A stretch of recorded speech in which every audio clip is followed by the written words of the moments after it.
خطبہ نمبر 2۔ امیر المومنین حضرت علی علیہ السلام نے صفین سے واپس آنے پر خطبہ ارشاد کرتے ہوئے فرمایا: بسم اللہ الرحمن الرحیم۔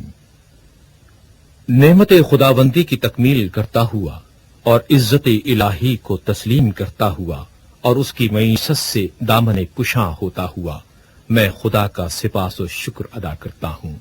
احتیاج اور ضرورت کے سلسلے میں اسی سے کمک کا طالب ہوں کہ وہ کفایت کرے۔ جسے اس نے ہدایت دی وہ گمراہ نہیں ہو سکتا، جس سے اس نے دشمنی کی وہ نجات نہیں پاتا، جس کو وہ کافی ہوا پھر وہ منتشر اور پراگندہ نہیں ہو سکتا۔ بلا شبہ شکر کا پلہ سب سے گراں ہے اور سب سے اچھا سرمایہ ہے جو جمع کیا گیا، اور میں شہادت دیتا ہوں کہ خدا کے سوا دوسرا کوئی معبود نہیں، وہ ایک ہے اور اس کا کوئی شریک و ہمتا نہیں۔ یہ وہ گواہی ہے جس کا اخلاص پرکھ لیا گیا، جس کا اعتقاد شائبہ شرک سے پاک ہے۔ زندگی بھر میں اسی سے وابستہ رہوں گا۔ خطرے کے مقامات اور دہشت کے اوقات کے لیے اسے محفوظ رکھوں گا، اس لیے کہ یہ شہادت ایمان کی عظیمت، احسان کا آغاز، رضائے الہی اور شیطان کو فرار پر مجبور کر دینے والی چیز ہے۔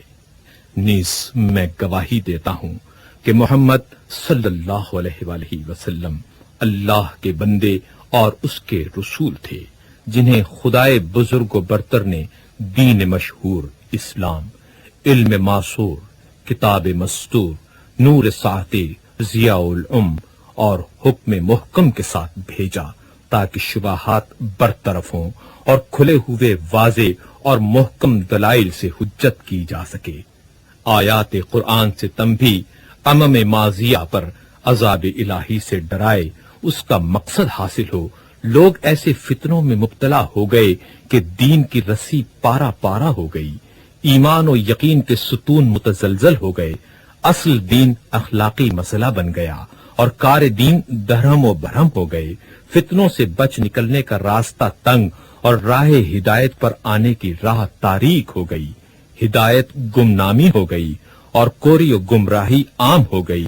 خدا کی نافرمانی کی گئی، شیطان کی مدد کی گئی، ایمان بے یار و مددگار رہ گیا، اس کے ستون گر گئے، آثار و نشانات بدل گئے، اس کے رستے خراب اور راہیں نابود ہو گئیں۔